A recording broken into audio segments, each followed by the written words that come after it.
Welcome, welcome, welcome to the Ngozi Kadma Show. We are live, we are live, we are live, we are live, and I've got a special guest in the house, and they are going to introduce themselves. So I will start over with the person on my right, which is Asabi.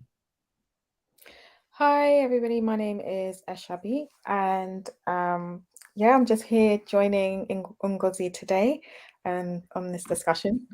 Um, yeah. Brilliant. And then down below is Nixie. Hi everyone, I'm Nicole. Thank you, Nicole. And last but not least is Penny. Hi everyone, I'm really excited to be here. Thank you for inviting me, Ngozi. And I'm here to have a great discussion, I hope. Brilliant, Oh, my brilliant. name is Penelope. Sorry, I didn't even say my name. There you go. Brilliant. Thank you guys for Yeah. coming on, and we are going to get into it because I know it's a Sunday evening and we are busy. So, I'm gonna play a video. You guys have seen the video already. I'm gonna start with the B Simone video as it's shorter, and then gonna ask some questions. But I want to just know your initial thoughts. What are the things that come to you when you watch that video? So I'm gonna play it for the audience. So give me a second.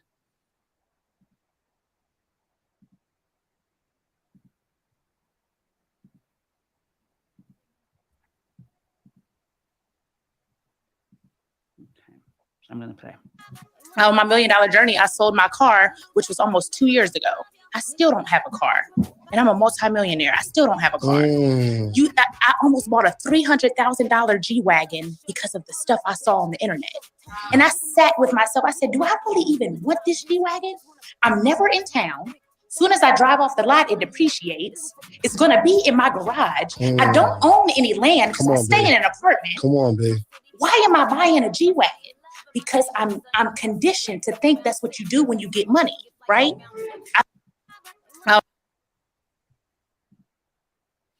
So, what is everyone's initial thoughts? What is your initial thoughts? And maybe, yeah, just unmute yourself and then go.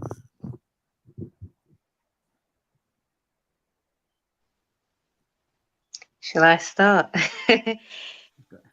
So I think that I agree with what some of what's being said there. I think there is definitely that expectation and I think pressure within society and through socials of, when you get to a certain level, you need to demonstrate how successful you are by the items and the material things that you have. So I can see how some people would be influenced, to have certain maybe designer things or be driving a certain kind of whip. You've got to have a certain type of car if you're a celeb, so yeah, I can see how that would happen. Okay, yeah, I agree with that. Anyone else's initial thoughts? Yeah, I could add to that. I do think it's a very important conversation about assets and liabilities. I think sometimes when we think about making money, we think about making money to own things. And what B. Simone highlights, which is really important when you're making money, is thinking about what is a liability. As you said, as when you buy a car such as a G-Wagon, the minute you drive it off, it depreciates in value. And when you're making money, I think nobody teaches you these things unless you're actually getting information, because you can make money, but you can. There's also the other end of, can you manage the money? And then within that money, can you also start generating more income? And I think that's it sounds like that's the mindset she's in, which is really important. And I'm glad that she's speaking out and being vocal. Because I think it's very important within our community to start having those discussions, which I feel like our counterparts are always taught about these things, saving, investing, and putting your money where you could generate more. are we getting influenced by social media? I think yes, of course. I think it would be doing ourselves a disservice if we said we aren't. And like she said, she was seeing these things online, and she started to question whether that's what she needed to own. But especially for us who live in the city, you have to look at, is if whether the car you're buying is going to be useful. She said it will sit in the garage, especially if you live in the city. And not only are you going to have to pay for parking for you to have the car, then you're also not using it as often because it's probably quicker to use public transport or to get an Uber, because it's, for her, she works remotely or doesn't have to really be, going back and forth. And so when you think about how much are you paying a month on finance as well, because usually you don't own it, you buy it on contract and so forth. So it's all these things that you have to take into account. And I think money is personal, but if we live according to how social media is, you definitely keep up with the Joneses until you're broke. And I think what she brought forward was really important. I agree with her. Said some good stuff. Good stuff. How about yourself, Sabi? What's your initial thoughts? Yeah, Penelope touched on, especially when she was speaking about how having a car can be a liability, because as you would know, Ngozi, the last car I had was in 2013. And I remember before I got this car, I was so excited because I was a bit late passing my driving, getting my driving license. And I remember I was so excited to buy this car. And one of my friends said to me, "Good luck, now you're always going to be broke." And I was like, what's she talking about? And I remember that whole year, and because obviously I bought a second-hand car, and that whole year I remember experiencing, I was at Quick Fit. Is it Quick Fit? Quick Fit? Yes, quick. Yeah. I was there almost not every month, but I think I was there very often, to the point where the guy, because they used to charge you to do to have a look at your car, to the point where the guy there felt sorry for me, and he would do it for free because it was that bad. I was having so many issues with the car, a car that I didn't even need. I was using it on Sundays to get to church. That's the only time I was using it, or I was using it to go up the road to buy my shopping. So as somebody who lives on the outskirts of London, it was unnecessary for me to actually have a car. And I think since then, I'm more cautious. I have people that ask me, why don't you drive? Why don't you have a car? If I wanted a car now, I could even get a car through one of my friends at a discounted rate. But I just keep thinking of it, it's going to be a liability. Do I need a car right now? Does it make sense with my lifestyle? And there is definitely a pressure on social media, but even before social media, I remember, as somebody when I was younger who grew up in a state, I remember a car being a symbol, a status symbol, and there was always that thing that, oh, this, have you seen so and so's new car? Or when someone gets a car, it's seen like, oh, they must be making money, because cars are expensive to maintain. Even cheaper cars are expensive to maintain. So I really appreciated her honesty. And I think what I'm seeing more and more on social media, though there is a lot of materialism on social media, I'm starting to see a wave of people being more honest and realistic about some of the challenges that they're experiencing, whether it's with materialistic goods or just other things in their lives. I'm starting to see a bit more of a trend of that this year.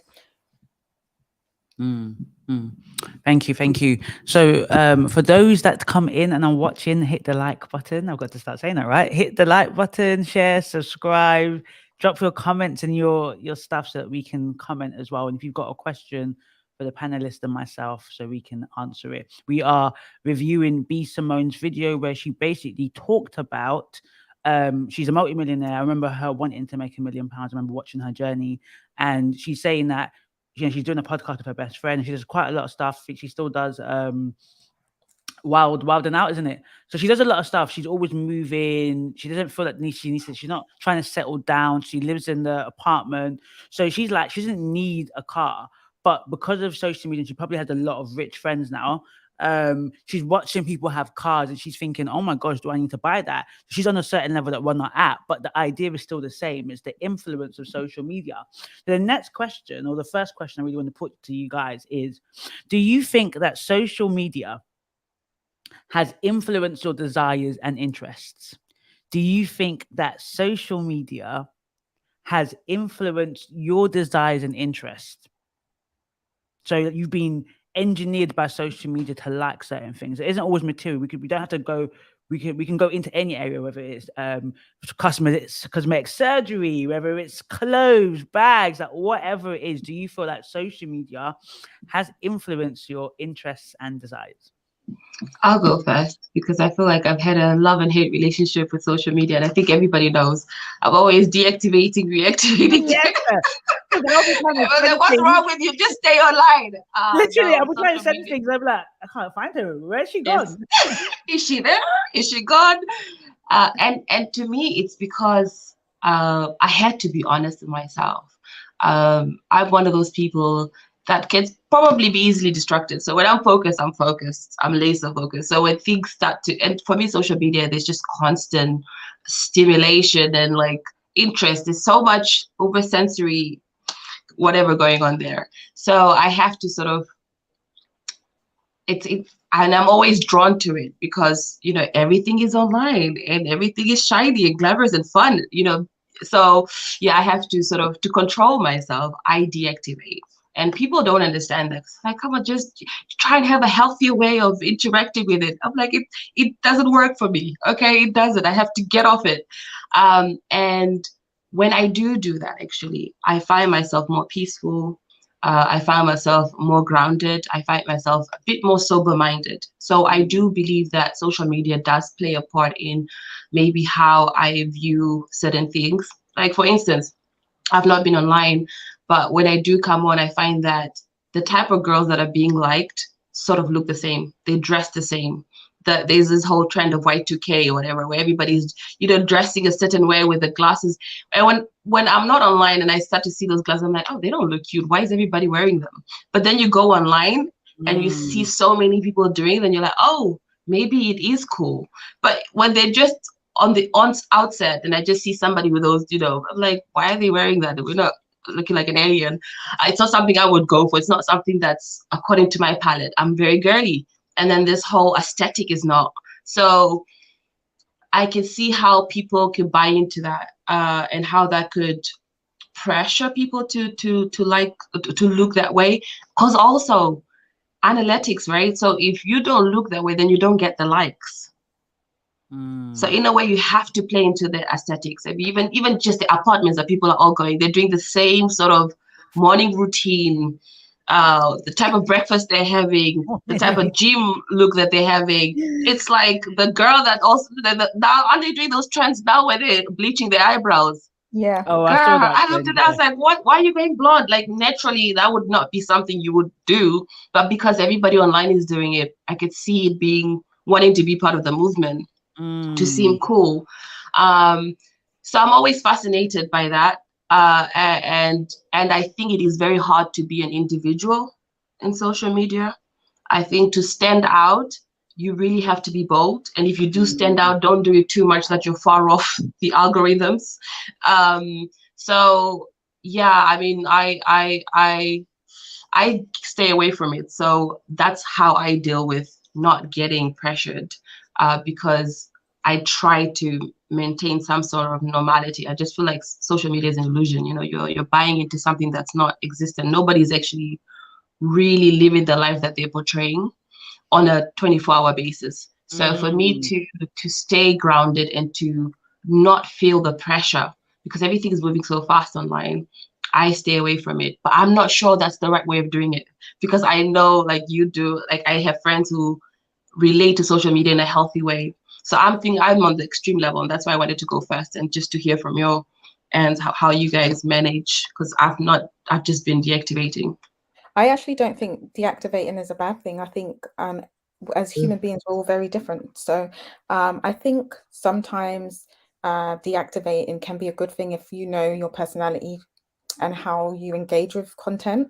And also it's a form of fasting. And sometimes there's different areas of our lives that we need to fast from. So I definitely don't think you should ever feel like maybe you have an unhealthy relationship with it. I think when I'm hearing you speak, you sound like somebody who's quite aware of you're self-aware, and you know, okay, something needs to be done. My concern with social media more so is for the younger generation, because when I started watching social media, I was in my 20s, I come out of uni, it wasn't as big as it was now. So I think I had a healthier relationship with social media, because the kind of content that was out there were things that, you know, I would be on YouTube learning how to do my natural hair. I'd be on YouTube learning how to make dishes and you know, positive things. I used it to learn about my health, you know. If I was young, social media would impact me in a negative way, especially with Penelope touched on it, everybody having like the same look, having the same lifestyle, which kind of touches on what B. Simone was talking about before. I think I would definitely be influenced, because as you know, you're young, you're still trying to find your way in the world, and you want to be part of a group. So, but I would say for me, it's very nuanced. I think I do have a healthy balance, but sometimes I can go down a rabbit hole. And when I do go down a rabbit hole, I know when to pull back, and I might do what Penelope's did, which is like fast from social media. But generally, what I use social media for, and this is why I think it can be a negative thing and a bad thing. It's what you use it for. It's like with anything in life. Whether you use it positively or negatively, and whether you have that self-control. And I tend to use social media a lot for research. I tend to use it for like career advancement, and I might use it for entertainment. But what is my palette like? What do I like? I'm somebody who likes documentaries, or I'm somebody who likes listening to lives, people discussing meaningful conversations. But there is something about the algorithm, which Penelope spoke about, which can be detrimental for somebody if they're psychologically not in the right state of mind. You know, it can feed a negative. If your maybe your state of mind is not, you know, healthy, and you start binge watching something which you shouldn't really be watching, the algorithm is going to feed more and more of that content to you, and create something that can be really detrimental. So I don't know. I think it's a bit nuanced. No, that's good. That's good. What about yourself, Nicole? Yeah, I mean, I think you know, Asabi and Penelope, you both touched on some really important points there. For me, I definitely have a bit of a weakness when it comes to Instagram. And that phrase, I think that Asabi said about going down a rabbit hole, you know, that is how some of these apps are designed, to keep you going and clicking and moving on. You know, and before you know it, you've spent hours on the app, you know. So I do think that the main thing for me is just assessing, what am I actually doing on the app? What am I trying to gain from this?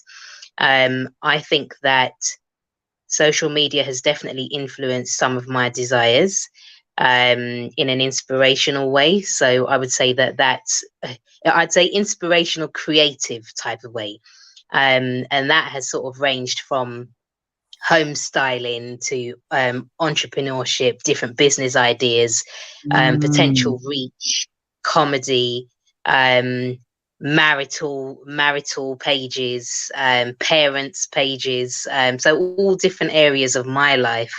I feel that I've found some kind of education through accessing some of the social media apps. And again, I think once someone, you know, you have to be really, assured in yourself of, okay, what is my limit? When do I need to switch off? When do I actually need to either deactivate or set a timer for some of the apps? So some of the apps do that now, where you can get some kind of reminder to say, right, you've been on here for 30 minutes. But I think that depending on what your goal is, what you're looking for, you know, you can choose the people that you're going to access on these different apps, you know. So I think, again, as Asabi mentioned, learning different natural hairstyles. You know, if it wasn't for YouTube, there's lots of people that wouldn't know how to style their hair, what clothes to put on, what potential business ideas could be done. And I think that through the COVID pandemic, a lot of people were going online and obviously starting up small entrepreneurship, small businesses, and I think that sometimes you don't always have the creativity within yourself. You might have a certain skill, but you need some form of knowledge or some education, which I think, can easily be found in social media. I would definitely say it has influenced, some of my desires. But yes, I do agree. Know where the limit is. But I also think seek out the things that are akin to you, seek out the things that you can relate to.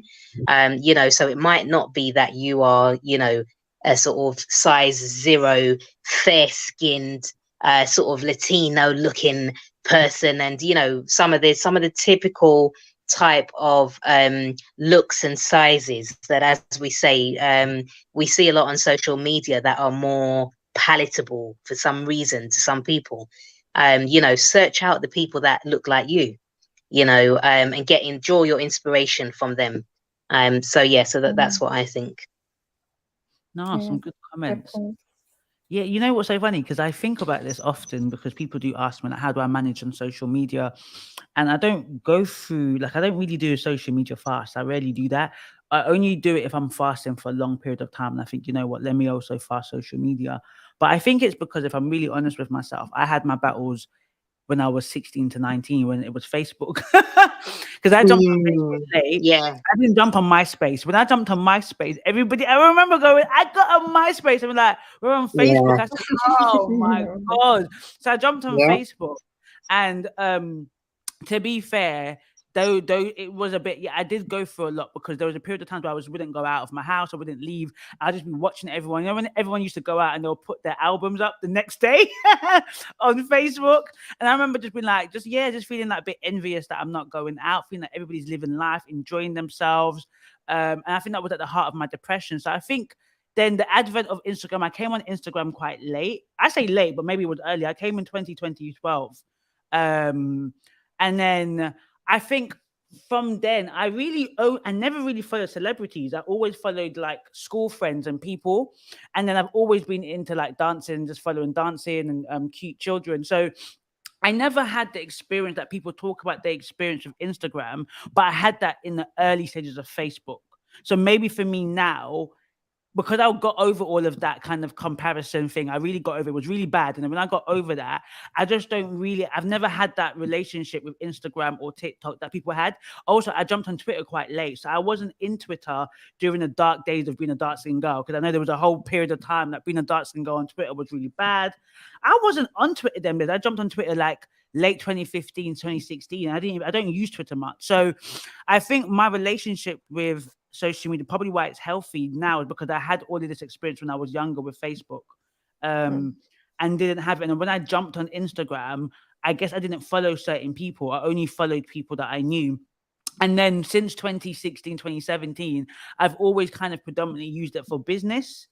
And then I'm using so I do follow stuff on business, but I try to be careful who I follow on business, because when you first start Instagram, they always tell you follow the same accounts that you are.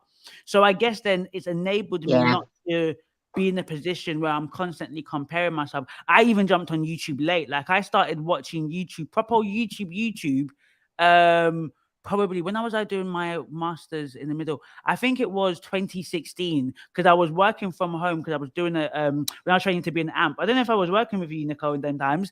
I think, I think, did you meet me when I was an AMP already, or when I was training to be an AMP? No, before you finished your training, Before I finished the training. So the period of time when I went over to Hackney, I was at home, because I think, anyways, I was at home, and I started to watch Nella Rose. I started to go watch YouTube. I was late. So I've been watching it for ages. So there was maybe a lot of late development of being on social media in certain aspects as well. So maybe that protected me from a lot of the harmful effects. So when I really jumped on social media, I was in my late 20s, and by then, in terms of how I feel about myself, was quite confident and strong. So that may have helped. So the next question, is, do you think social media has had a net positive or negative? And that could be individually. You can answer that individually. You can answer it as a macro level. Like, however you take that question, do you think, when I mean by net positive or negative, I mean overall, do you think that social media is overly a positive thing in the world, or positive thing in your life, or it's a negative thing in your life, negative thing in the world? You can answer it however you feel.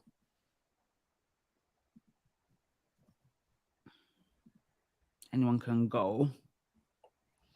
Oh, I wrong feel question. like it's quite, I can't really say that it's negative or positive.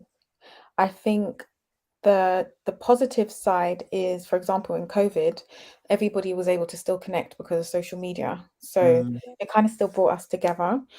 I feel like it makes the world a bit smaller as well. I don't know if that's a good thing or a bad thing, but sometimes you go on social media and you're learning about other cultures just because, you know. But then I guess there's always negatives. For me, I feel like the positives outweigh the negative, but I really feel my faith has a lot to do with that. I feel like my faith anchors me, and I feel like my age, where I am in life now, anchors me. But social media can still be negative in a sense where you can still feel like a bit of pressure. Even as an adult, you can feel a bit of peer pressure, like, gosh, am I lagging behind in life? Like, you know, just by seeing what other people are doing. And it could be on a day when most days you wouldn't care, but it could be a day where, like, maybe your hormones are out of balance or you're a bit more sensitive, and then you see content and then you're like, oh gosh, you know. But I feel like I thank God for being a believer, because I feel like that really does anchor me. Yeah, I think without being a believer, I sometimes sit there and wonder, how do people survive without having Christ? I do wonder sometimes, because, mate, I don't know, man. I don't know. But anyone else, do you think social media has influenced? Oh no, wrong question. Do you think social media has had a net positive or negative on your life, or whether individually, macro level? I would say for me, overall positive, to be honest. And again, it could just be that it's due to where I'm at the moment, you know, my age, life experiences. I actually don't look at others and think, gosh, why haven't I got this? And, you know, I don't feel negatively impacted when I see people that appear to be either doing better than me or have more than me. But I think that's about mindset. So, you know, I really believe that what's for me will be for me in the right time. So, yeah, overall, I would say that the effect has been positive, mainly to do with creativity and business. So just to add to this, and then Penny, we can go in.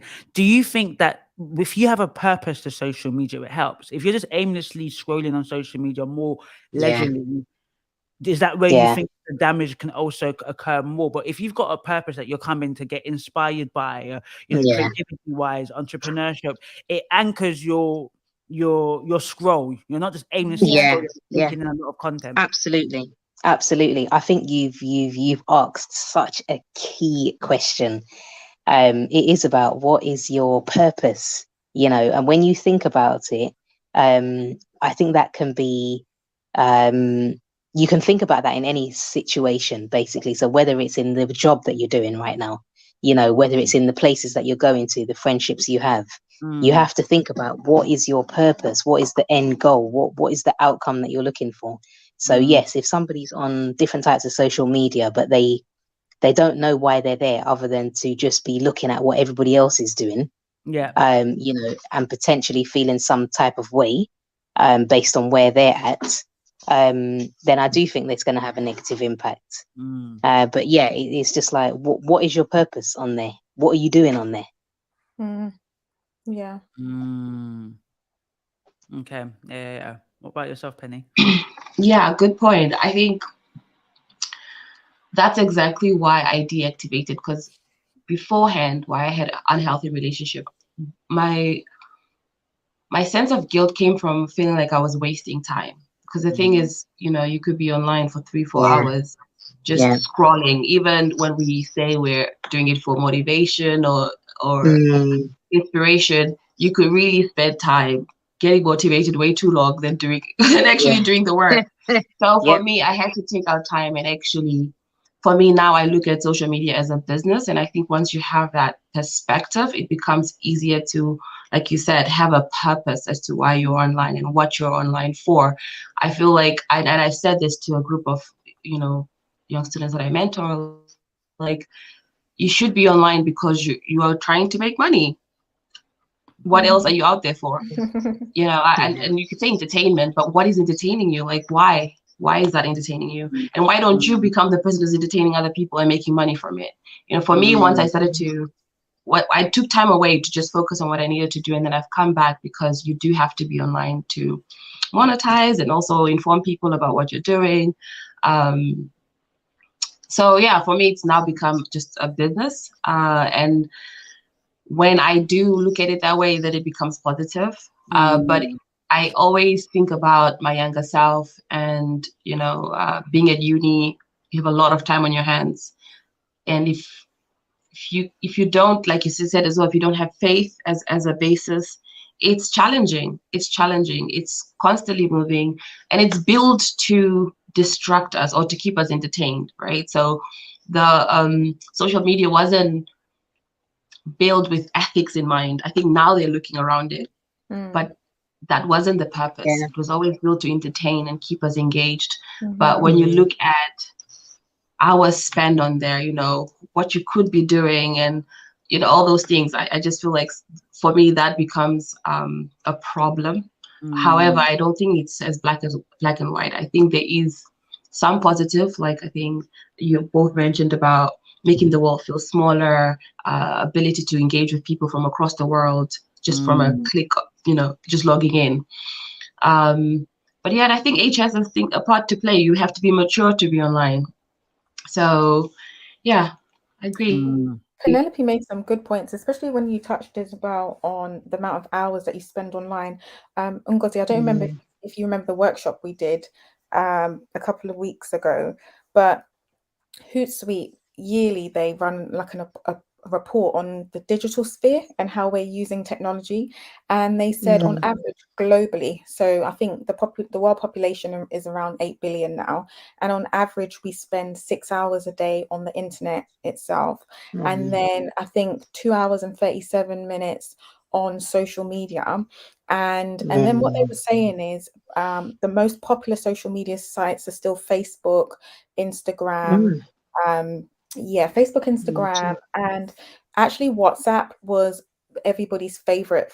And the reason why they use it is to keep in contact with family and friends. And I think Facebook as well, for business and community. So it is worth realizing that the world is we're not using digital technology, social media, the internet. We're not using it any less. It's getting worse. And when I did that workshop, I realized that almost everyone was saying that they're online at least 7 hours a day, whether it means they're at work or they're just browsing or connecting with family and friends. It's a huge part of the human experience, and it's just going to continue to increase. Crazy. It's crazy. It's crazy, not in a bad way, but it's crazy. Like I do remember when I was like 4 or 5 and I was playing with those like fake kind of baby computers, and I could entertain myself whole hours with no internet up until I never jumped on the internet up until like I remember the AOL dial-up, the AOL.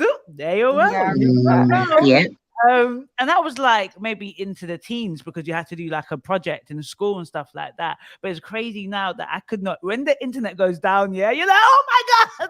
Listen, when there's no Wi-Fi, there's no point for your phone. Like, what's the phone for? There's no point. There's no Wi-Fi. Like, what are we doing?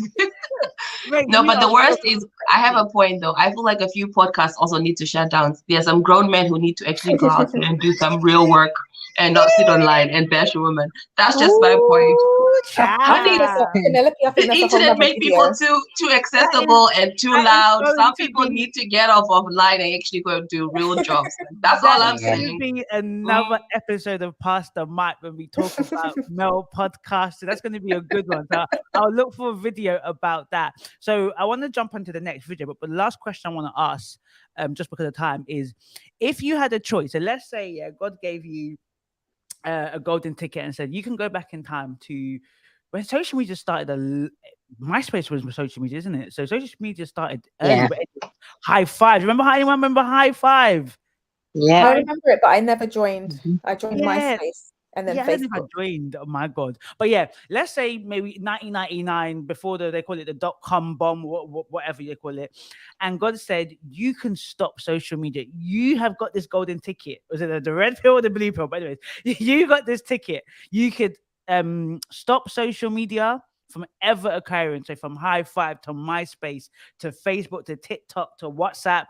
Or you can but you can't control if you say it should go on, it will come out like this 2023, what we have now. So it's either you stop it or you let it evolve as it is now. You can't kind of control how it evolves. I want to know if it's yes or no, and why. No, Definitely not for no, me. yeah. As in no, as in you will not stop it. I would not I stop would not it. stop it. Okay. Social media is, it's the way as it's been so influential as well when it comes to things like holding companies accountable, holding countries accountable. It has so much influence when we rally together as human beings online. I think Penelope touched on to do with like the ethics. I think that's an area that needs to improve, and we're only now seeing the effects of social media, but there's so many positives that is it Nicola or Nicole? Apologies. Nicole, yeah. Nicole, I think you were speaking about all the positives over the years that we've experienced from social media. Me, myself, self-publishing my book, all of this stuff I learned online, my hair, which inspired the book, like just so much. Like, where would I be without social media? I feel like we are in the information age where we get information so quickly now. I think we just need to manage it. We're not used to this. It's like it's new to us and it's moving so fast. But I think when we get to a point where we do make it more ethical, when we do put certain parameters around it, and we protect the children, the ones coming up, because they're being exposed to it so much earlier, and we don't know the impact it's going to have. But apart from that, I feel like that's part of the human experience, making mistakes as we go along. We made mistakes with so many other things in the past, which were not to do with, there were forms of technology, but not like the information age or digital technology. That's just part of humanity.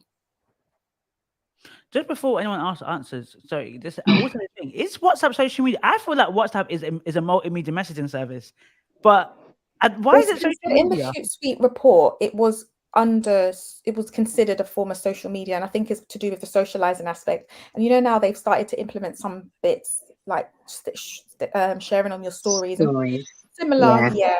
And it's also, we've got to remember, it's owned by Facebook. Yeah. So let me just go and edit. I think I would slow it down, maybe not stop it, but as I indicated earlier, maybe have had the research ahead of time on how social media impacts the mind before they launched it out. I think that research should have gone ahead, as in now we're only doing the research now, but I think they should have just thought about that aspect a bit more. Or whilst we were slowly engaging with it, there were studies going ahead and that's how we respond and how our brain works whilst we're online and all that. And that information is not there. And I'm always intrigued by the people who came up with all these apps, how they don't use it themselves, or how they discourage their own kids from doing it. So I feel like there's an element of, what is it? They don't. There's so many YouTube videos on social media and whatever, and how it started, and the people who hired by Facebook and who worked on Instagram, they themselves don't use the apps or restrict themselves to maybe an hour a day, and if they don't even allow their kids on it, they take their kids to schools where there's no like phones allowed. They're that extreme. So that for me is always fascinating, and they say that it's too accelerated, that they didn't expect it to be so quick, the transition. So they're also a bit unsure on how things will happen. But yeah, so I'm a bit skeptical. I would think I would have slowed it down. And I think for me, the ethics part is really important, especially now where AI is coming in. I feel like we really need to slow down and take it very seriously, because aside from the inspiration side, there's a dark side to social media, sex trafficking, children being used for sexual exploitation, sales of, guns and certain things. Gangs is like glamorizing certain things, being glamorized that are not unhealthy.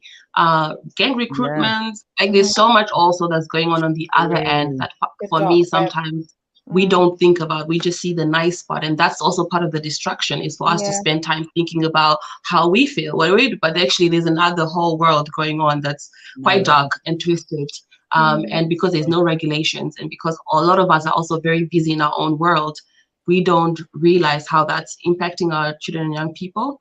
Like, so much so that people are trying to employ people and they just don't have the workforce. They're saying Gen Z don't want to work.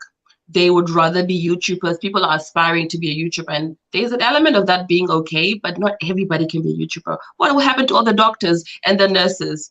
And I think there's areas that I think social media is doing bad than good. And I'm in the group of thinking that we need to slow it down, start doing the studies, and really start putting regulations in place. And now as well that you were using social media in school as well. I don't know if that's healthy. But yeah, that's my perception. Do you know what?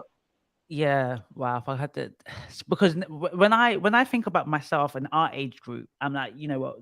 And I think about the groups that I'm around, but because obviously, no, well, that's another conversation for another day. But I don't have friends that have done excessive cosmetic surgery where we know it's been influenced by social media. So because I'm not part of that kind of thing, but then in my profession, the BBLs, I'm aware of the effect on children and all of that stuff. So for me, I instantly would have gone, no, I wouldn't stop it. But then when you spoke, Penelope, when I think about, especially a lot of young kids right now, Snapchat, like when fights happen, they do it on Snapchat. I literally watched the video. I don't know if you guys saw it on Shade Borough, where a girl was basically videoing her stabbing her friend who she felt slept with her man, and then she was like, "Well, it's not about my man." Yeah, that girl's got issues. That I feel sorry for that girl, but she literally, what they call it, self snitched on herself, stabbed the girl. And I think even wanted to burn her, smashed her dead mother's portrait, all on social media. Now, good that we saw it on social media so she can actually get arrested. But now this other girl is traumatized because she's been branded all over social media and got a video of her being stabbed on social media. The whole we may talk about it as well, but the young lady who got killed when she went to Cuba, Mexico, with her friends. So it's a weird thing. It's like, it's not good, but then for the fact that you put it on social media, they could get caught. It's a weird dichotomy that happens at the same time, where it's not good, but then if they didn't put it on social media, they could have gotten away with a crime. It's such a weird kind of thing. But there is a dark side. The underbelly of social media is a real underbelly. And our young kids, our siblings, our cousins, our nephews, our nieces, it's quite scary for them. Very, very scary. So moving on swiftly, I want to play this interesting video. I've put it on 1.5, so I hope it's not too fast for everybody. But I think it's an interesting video because it touches on all types of relationships. So I know whenever we talk about relationships in general, it's always juicy. So we're gonna watch 4 minutes of it, and then we're gonna just answer a few questions. So this is it. So okay, I'm an emotionally available man. Let me make sure I'm emotionally available within myself, because if I'm emotionally available within myself, I won't entertain men that are emotionally unavailable. That is what she's saying. I'm just a messenger. So let's continue. Now, I also got to make this known. Let's not just make this about men. Let's also make it about other relationships. Because one thing 2022 has taught me is that typically, if there's a relationship issue that you have with men, 9 times out of 10, all of your relationships have that same issue. It may start with the parental figure, a sibling, a grandmother, grandfather. It may even be your friends. So, prime example, okay? You may attract emotionally unavailable friends. They only take from you, but they don't really offer much. So what do I mean by that? Well, because you attract emotionally unavailable men, you tend to attract emotionally unavailable friends. And they typically take, and they don't give you anything in return. No real support, They may not even show up for your birthday dinner. They don't really celebrate you for real. The only thing that you get out of them are things that benefit them. But in the midst of them being benefited, they're there for you. So they'll come to you for advice.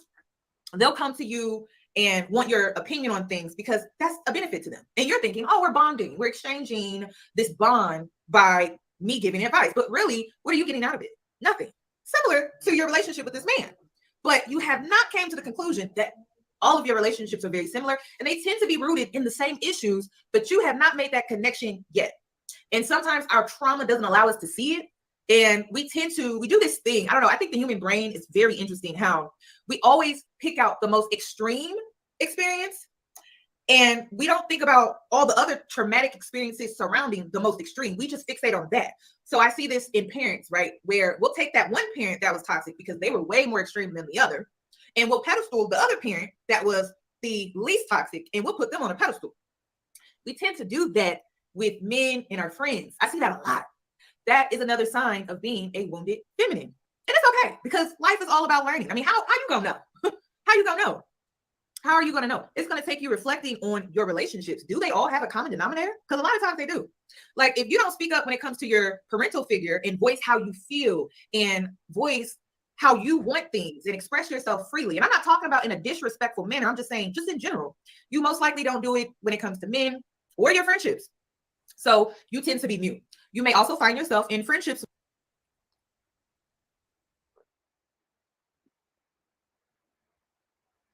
Mute. So, what are your thoughts? What do you think? What's your initial thoughts?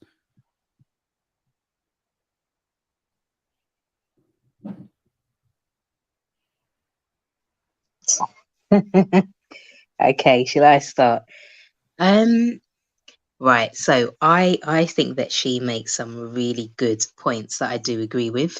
I think the only thing that I disagree with is it's not every, obviously she's talking about females and yeah, she's talking about females. So I don't necessarily think that as a female, if you're in a relationship, like a romantic relationship with someone who's emotionally unavailable, that necessarily means that all of your friends are emotionally unavailable.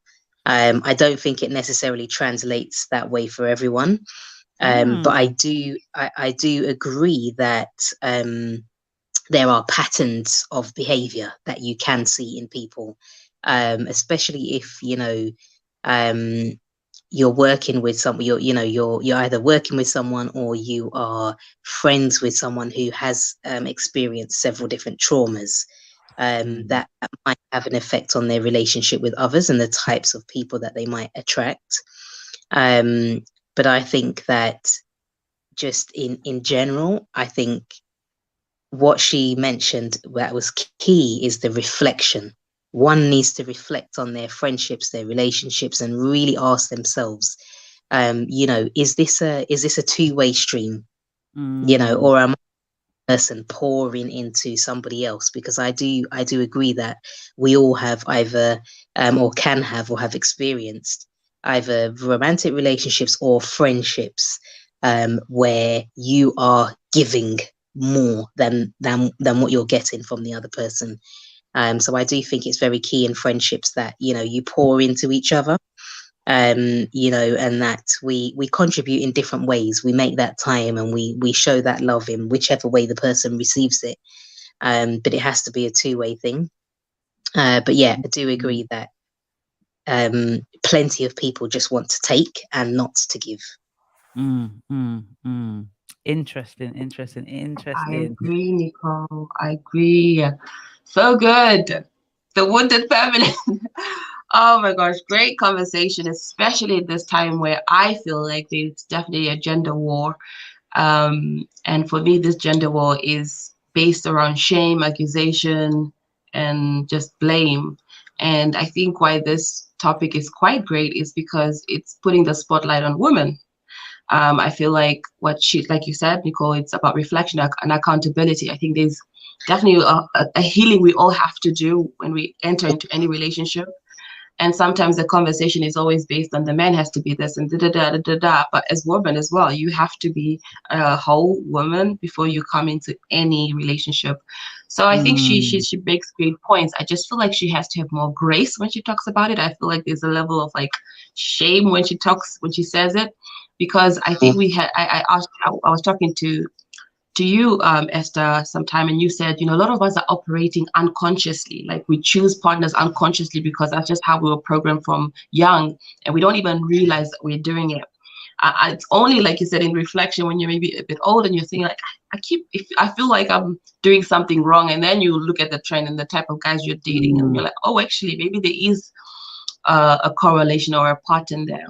But it takes a long time, and until you have somebody or a safe place like therapy that could help you through that journey, it's so hard. That's all you know. And I don't know if it's true to say that there's always correlation between your partner and your friendships, because I'm not sure that's a true reflection. I think depending on what it is, a childhood you experience and how you engage with one gender, I think you operate differently. And also the opposite sex, the interaction is different. It's, you get different things from different people. So I'm not sure if there's a correlation there, but I do think she is right about allowing, as women, we need to take accountability for our own actions and the partners we choose, and also look into how do we show up in a relationship. I think that was really great. But yeah, I think you could talk on that, Esther, about the maybe programming and how we just are doing life unconsciously, and until things really get bad, that's when you're like, oh my gosh, this I'm stuck in sort of a cycle. What's your thoughts, Asabi? Yeah, I agree with what both ladies said. It was a good video. I disagree as well with that it necessarily translates to relationships, because I actually know there's been some females who actually have better success in relationships with men than they have with their friends, and vice versa. So it doesn't necessarily translate, but it does make sense if somebody has been wounded from young and they're just operating without being conscious or self-aware. And some people are not good at seeing bad traits. Like I know some people where I'm like, no wonder why you behave like that, when I hear their history and I hear the friendships that they have. When they see good friendships, they don't even know. I've even had somebody who's asked me, when I've told them positive things about friendship, they've questioned my friends because they don't even know what good friendship looks like. And when you start listening to that person and unravel their history, and you're like, oh, that's why your perspective of the world is like this. But that same person that I'm thinking of right now, they've got a good man in their life. So, I don't know. But I do like Real Talk Yanni. She does touch on, I think that probably that just seeing that part of the video seems like she's not really compassionate, but she really is quite compassionate for women. Sometimes she just kind of, like tough love, a bit of tough love. But yeah, as Penelope said, it'll be interesting, to get your perspective on, how we operate unconsciously. Yeah, I think that a lot of people that are not therapists make an assumption that people are more aware than they are. I think therapy has enabled me to realize that most people are walking unconscious. I think Jung says that we need to make the unconscious conscious, and it will make people much more happier. But I think people make assumptions that people are more aware than they are, because and one reason why we do that, because we think that being unconscious means it absolves you from culpability. It doesn't. You can unconsciously try and kill somebody. It doesn't absolve you. So the unconscious is about the processes, the reasons why you do certain things is what's unconscious. You're aware that you're repeating a potential cycle, but you're not always aware of why or how to stop it, or the signs before you get into a situation. And that's where I think people need to say the difference. But obviously if you don't have the language, you don't. So you make an assumption, and you talk about people saying, why do you keep going into certain relationships? And it's like, well, some people knowingly go in, and then some people feel like they miss the signs, and then it's too late. By the time they've seen it, they're locked in a relationship, for example. They're bound in, and now it's harder to extricate themselves from a relationship. Where I disagree with you guys is I actually do think that if you have, because all relationships are at basis the same, from your parents to your friends to a romantic. I think it's because we prop romantic relationship to a certain level, but every relationship has basic elements. It's just that it's a different type of relationship. Parental relationship is different to your spouse, which will be different to your friend, which will be different to maybe even other siblings and cousins. But at the basis of a relationship is about trust, it's about selflessness, it's about sacrifice, it's about consistency, intimacy. Those are the base of every relationship. One is sexual, one is not, one is more familial, one is not, one could be a business partner, one is not.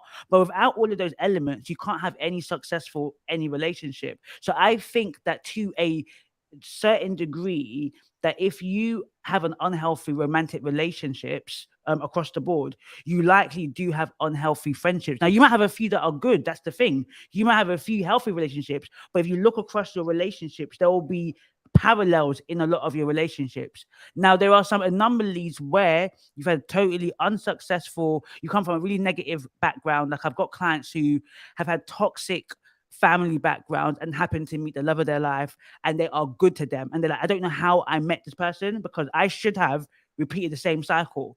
But in a lot of their lives, they have to learn how to relate with people healthy. They just got one good relationship. But I think, generally speaking, if you have unhealthy relationship in one area, you most likely will have something of that sort in another area. And that's why I think she was right in saying it doesn't have to be extremes. It could be very simple. And I think with friendships, because we don't renegotiate our friendships. I was saying this yesterday to some girls. I was saying in a relationship, to get to marriage, it's about renegotiation. Your boyfriend and girlfriend, then you become engaged. That's a renegotiation, saying that, okay, we're going to a new level. I have an aim and intention. Marriage is a renegotiation of terms and conditions. We're no longer just seeing each other. We're no longer just boyfriend and girlfriends. But we don't do that with friendships. Some of us have friendships from primary school, good point, from secondary school, and we're just loyal. But when you really think about that, bruv, what is this friendship really? This really ain't serving me the way it really needs to be serving me. But there's this loyalty because at 5 years old, you spat on your hand and said, we're going to be best friends for life, right? And you have some trauma bonds, or you have friends who maybe they were there for you in secondary school, but then they're not there for you now for a very long period of time. And you're constantly thinking, I can't drop this person because they were there, or they know a secret of me that they've kept, and they've been so loyal to me. But we don't renegotiate the terms and conditions. And then relationships break down because of unmet expectations and assumptions. That's both romantic, even family, and so the reason why I say all of this is because the way we drop friends, and I have a big thing, because I say that, as we see in the stats, that says that marriages last 50% of the time, right? So some friendships will last longer than your spouse. My God's grace, not us, but your marriage. And I think the way we prize romantic relationships, it may not be us, but generally speaking as a society, all of the podcasts, all they talk about is romantic relationships. That's where I feel like our relationships in friendships are suffering.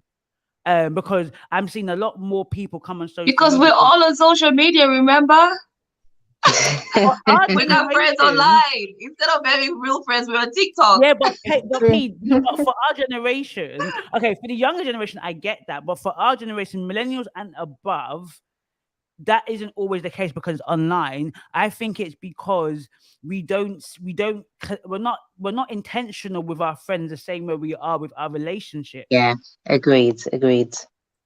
But is it because you don't have to marry your friend? Like the requirements that I have for a friend is show up, we know the time, we had a meal, that's cut out, like that's straight agreement. Whereas with your partner, I need to see you every day, like we have to wake up together. Like I require more from my partner maybe than I would for a friend. And I don't see all shades of my friend every day. And even if I do, I have more grace and understanding. Do you know what I mean? So I agree. I think something to think about and ponder on. But yeah, about the red flag, dating guys, and this guy's a red blanket, and then you're just jumping into the relationship. I like the thing what you said about not knowing the signs unconsciously. I think that's really good. Yeah, I think that you're right. Marriage obviously is different, and it has the different stakes, and that is our priority. But a lot of people, not us, but a lot of people drop friends, don't invest time in friendships, get married, then get divorced, and looking around alone. That's just really the life. A lot of people on their relationship ain't gonna last, and you have not invested in your friends, and you're wondering why nobody's there to support you in your divorce, or nobody's there to support you and be there for you, because you don't invest in your friendships. And I think relationships in general take work. That's partly why I don't think you can have lots of friends, because if you want to put the same level of investment, not the same in the same way in terms of priority, but the same level of investment with friendships, you can't probably have more than maximum 5, maximum even 10, because it takes energy, it takes a concerted effort to say, I want to be there for you, but maybe this season I can't be there for you. Because what happens is, right, we're going through something, we don't tell friends, then maybe a friend feels like, right, you haven't been there for me in a season, but it's like, maybe they're like, wait a minute, don't you know I'm going through something? No, maybe they don't know you're going through something. They don't actually know you're going through something, so they're going through something, they need you now, and they're like, why, you were always there for me, now you're not. But you haven't said to the person, look, this season I'm out of it. Like, if you really need me, I'm there, but I'm out of it. But in your head, they should just know, in it, because I've always been there for them. Just one moment I'm not there, that's what happens. Next minute, friendships from 10, 20 years ends because of, if one person just said, girl or guy, whoever it is, I just can't be here in that moment, but I'm here for you. Maybe that the unsaid thing was said, there'll be understanding of, okay, I get you. Like, I wish you were there for me right now, but I get that you've got to focus on your family right now. I get it. You just had a rough pregnancy right now. I get it. You just had a rough breakup right now. You can't be there for me. Instead, we don't say anything, and then we get offended and then feel like, nah, I'm not going to articulate my feelings and thoughts, because that person should just know, in it. Why are they just expecting me to know? You know, all of these different stuff that we hear. So that's why I agree with what she's saying, because, and also it's very, very subtle, because if you analyze, when I watched her video, I had to really think about it, because I was sitting there thinking about, okay, because I know for a fact, right, that there will be friends, or let me say people, there'll be people that I know, probably in my phone book, that maybe I don't give them enough attention and energy.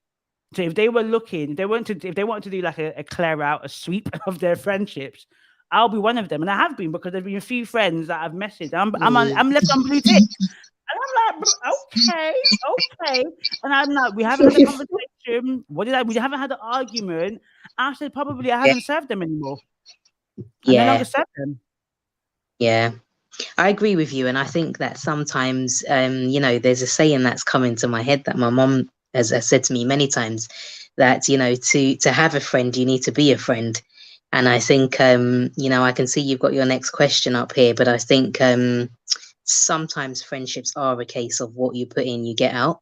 And if you're not getting certain things out of that person, you really, again, have to go back and reflect and say, well, am I a good friend? What am I offering to this person? You know, and like you said, am I spending enough time? Am I making that effort?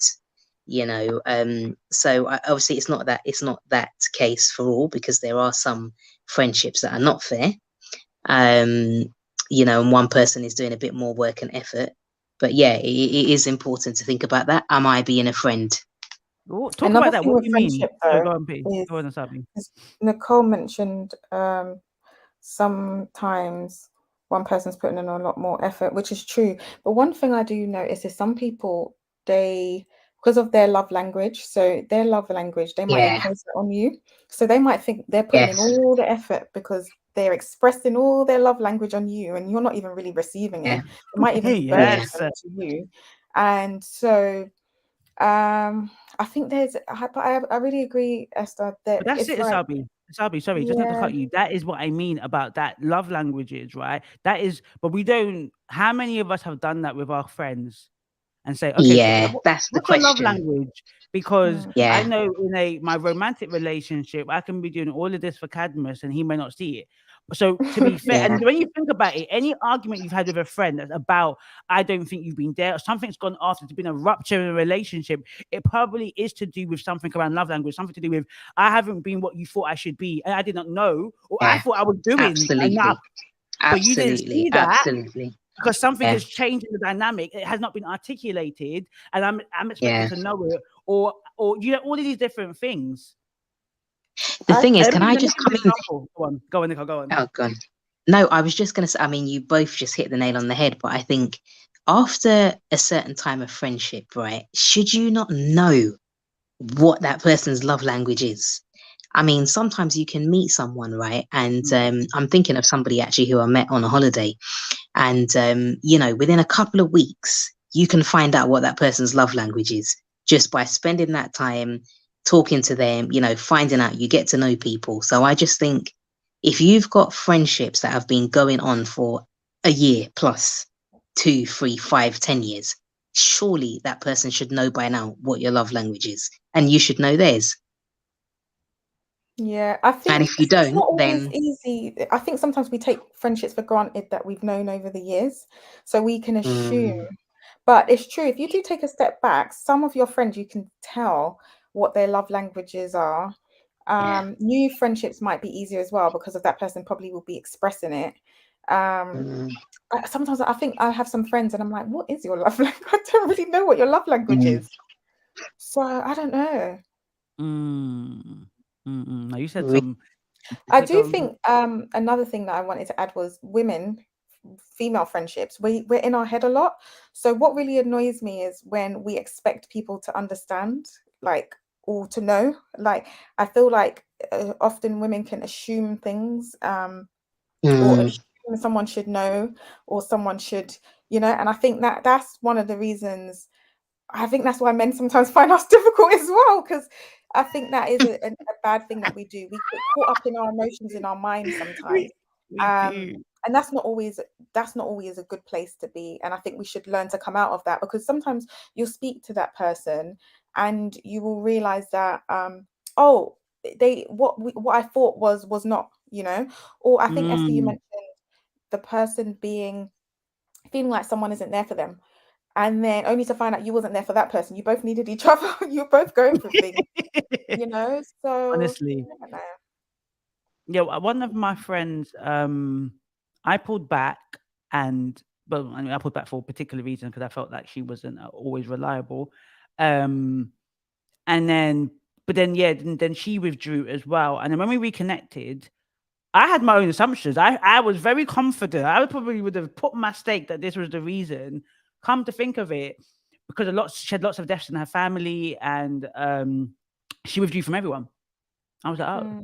And I literally had really believed that my assumptions were X, Y, Z. And I actually genuinely felt that maybe she felt not envious, but I just felt that maybe because my life was moving in a certain way, maybe she felt a certain way. I just felt all these different things. And it was nothing to do with that. It was because she withdraws and she went through so much death, narcissistic abuse. I was just shocked. You know when you kind of realize that, right, it really wasn't about me. It was about her. And that made me realize that it's true. Some people are just going through their own thing and it's got nothing to do with you. And sometimes simultaneously, you know, like back in the day where on our periods, you would, like, if you're with a group of friends, sometimes your cycles end up being aligned. Yeah. And I feel like sometimes there is that it becomes parallel. You're going through something, I'm going through something. And then the way through our attachment styles, it shows up. If we don't reflect, we might then be offended and take it personal, when it's got nothing to do with the other person, actually to do with the way they handle their stuff. But if we communicate more about that, say, look, I think when I go through things, I withdraw. So what I think might be helpful is if you start to see me withdraw, actually try and help. This is what you should do to pull me out. I might say, okay, what I think I'm going to do, if you go quiet on me for like 2 weeks, I'll come to your house. You know, if we have these conversations, the next time that I feel like, why are you withdrawing from me? I might start messaging you more, giving you, do you know what I mean? Doing things to say, okay, let me not just leave you to your own devices, because in your mind, you're thinking, wow, no one's there for me. When in my mind, I'm thinking, I'm respecting your boundaries. But I don't know. I'm curious. Yeah. I also think So last question. Adult life is just hard. So I think I mentioned to you, because New Year's, I mentioned to you, there's so many people that I know through that are going through things, and it's so hard to be there for everybody, and it's so hard to think about everybody's issues. That's why, as a believer, we thank God that we can pray for people, but these people don't always know that you've got them in their prayers. There's some people you have in their prayers daily. They don't even know that you're praying for them, interceding for them. They might even think you're not there for them, you know. But I think as you get older, life is so demanding. It's so hard. There's so many more challenges, and it's harder to even spend time sometimes with close family, let alone friends. And then I think some people, when they have like children, and there's so many demands, so it's really hard. You really do have to make that effort for friendships, especially as you get older. And I think that's one of the reasons why people have less friendships as they get older, and people are less likely to have new people that come into their life. I don't know. Yeah, because friendships are quite demanding. I think Jackie Hill did a video. Is it Jackie Hill? Yes, we're gonna touch on that maybe next week or the next couple of weeks about friendships. Yeah. I really like that'd be good. Let me just add. I think the one thing I did maybe when you hit 30 is for me, I went through a process of assessing deep, meaningful relationships. I'm just a deep person anyways. And I had to not feel guilty for letting certain relationships go. So for me, friendships, and it's hard. It's very hard. And friendships. What was your demarker? Yeah, How did you know? Let me say. So for me, I had to differentiate between a close friend, an associate, and somebody we just hang and we have similar interests. And a lot of us don't do that. We just call everybody friends. But once you start to separate that, and actually, then you treat people accordingly. Some friends are just a good time friend, and it works that way. You know, they're the type of friend who's like, "Hey, girl, are you free? Yeah, cool." But you can't go in a deep conversation with them because they're just not wired that way. No. And they just don't have the capacity to support you through that. I have friends who I could just call and just bawl, and I don't even have to say anything. They're on the phone just saying, "Yeah, take your time," just from the first call. And for me, that was really important. Those were the friends who came to my 30th birthday. Esther, and that was really important for me because I think when you go through things, you need that community, and you need to also be okay with people not being able to be there for you. I think it's selfish to assume that everybody should have time and should, you know what Esther said, like you start to assume that everybody should kind of serve you, and it's quite selfish because I think we all mentioned that life is busy and people are going through things. So you need to, I had a friend who told me, who was my close friend, she said, call me and let me know because I have a friend who's married. She said, I'm married, and although I always want to tap in and check in, it's very challenging. It's not that I don't want to, but if you make that first move, it helps me, and then I can put time in my diary. So for her, it was about scheduling. It wasn't even about, you know, she doesn't have time, or, you know, she doesn't care about me. So it's things like that. And I do have those friends who can have those deep, like those real conversations. But the marker for me was that, just making sure that I could call somebody and they got me, and I didn't have to really not explain. You do have to explain, but they just got the essence of who you are, and they were supportive, and they tried to make time. And also, I think friendship is about service. So this idea of it should be a fair exchange. I'm not sure it's always fair. There are moments in one season where one friend is always, you know, doing more than the other. Then there's another season where somebody else is picking it up, and it's being okay to move and shift, and also being okay with your friend having other close friends. Hey, that other moment, that's also challenging. But I think communication is key. Maturity is key in friendship as well. And the ability to also allow somebody to grow. Like, I think sometimes we may expect our friend to be the same as they were maybe like 5 years ago or 3 years ago, that people change and move and their interests change. So also learning and growing with your friends as well, and understanding where they are and what they need in that season. So yeah, I don't know, but I think, yeah, friendships are important. Is it always fair? Maybe not. But if you take the understanding of it's about service, and it's also wanting to care to invest in the person. So I also had to check. I was like, do I really want to invest my time with this person? Like, because friendship takes time. You have to know what they do. You know, you have to remember their birthdays, remember their auntie's name, like everything, every story. So Yeah. For me, I had to be like, I could do four or five max, and even within that, maybe 3 are core. Anything more is too much for me, because I'm one of those who invest. If I'm invested in you, we're doing it for life. But if not, it's okay. We could just high and by and air kisses, honey. I love that. No, I love that. Oh Yeah. my God. I wish this conversation could continue, but we can continue these type of conversations in the next videos. Any last words anyone want to say before we say bye? Great discussion. Very thought-provoking. Can't wait for the next one. Yeah, Yes, and yes. I definitely think conversation surrounding friendships definitely needs to be explored a lot more, especially in today's society where a lot of people are lonely or feeling, you know, like I said before, life is hard.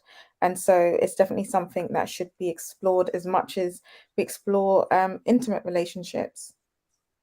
Honestly, yeah, I love that. Intimate relationships. Yeah, if that's the word I used to say, romantic, intimate relationships. I think so because I'm just a lot of people don't have friends. Like genuinely, a lot of people. One of the key things I ask whenever I'm intaking like a new client, for example, is like your friendships. I ask that, but and you find a lot of people do not actually have friends. They have people for a good time, or they have people around them, but they haven't got solid friendships. I asked them, so if you were going through something, would you call anyone? And I always get no. And I say, why? Is it because they're not going to be there for you? And sometimes it's to do with they can be there for you, you just haven't accessed that part of your relationship because of your own stuff.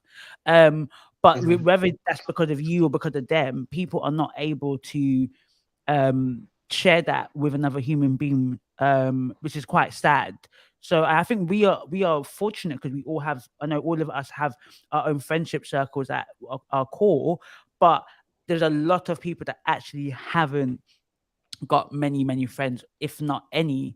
So I think talking about this more will be really important. I'm seeing so many videos of people like having birthday parties and nobody turning up.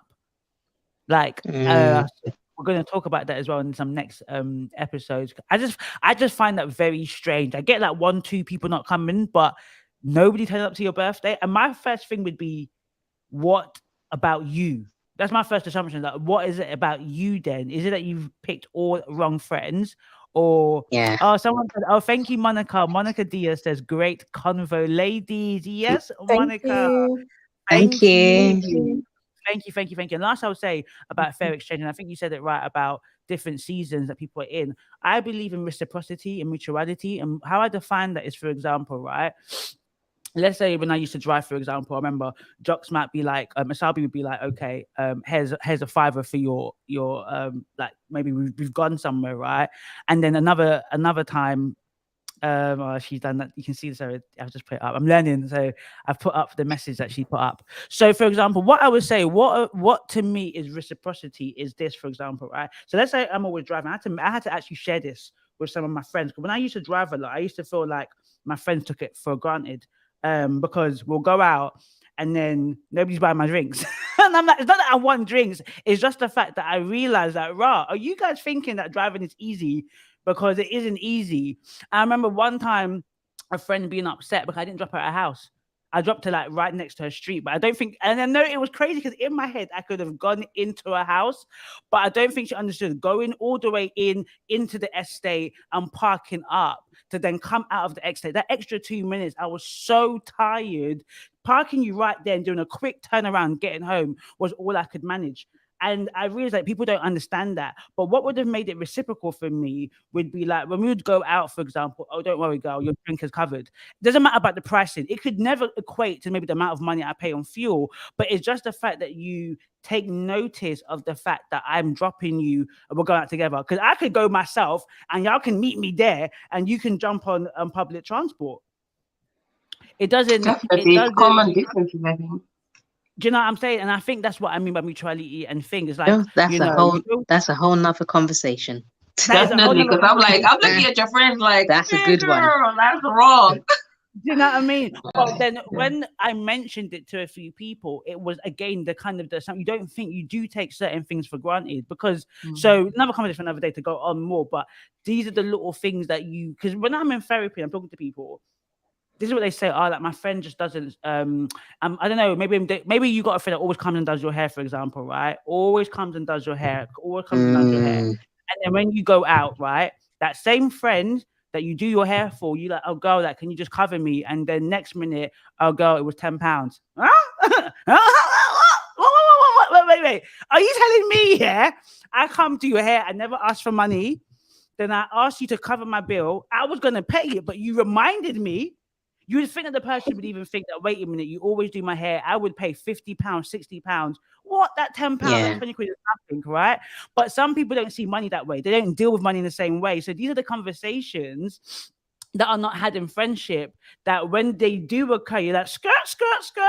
I don't argue with money. So if you argue with me with money, that's something, but then it's different values. Some people don't see it the same way I see money. So with me, if we start arguing money, I'm not arguing money. I'm not going to fight you for money. But if you begin to fight me for money, it could be a different value base. But anyways, I can go on and on about this. So I'm going to round it off here. Thank you guys that are watching. Thank you, Monica, for giving us our first comment of the night. So next week, by God's grace, we'll be on as well, similar time, and talking about another topic. If you guys watching have anything you want us to talk about, just send me a DM or send me a message and we can talk about it. Shelby, do you have any last words? I think no. Okay, brilliant. Well, thank you guys. Thank you. Thank you. Bye. Bye.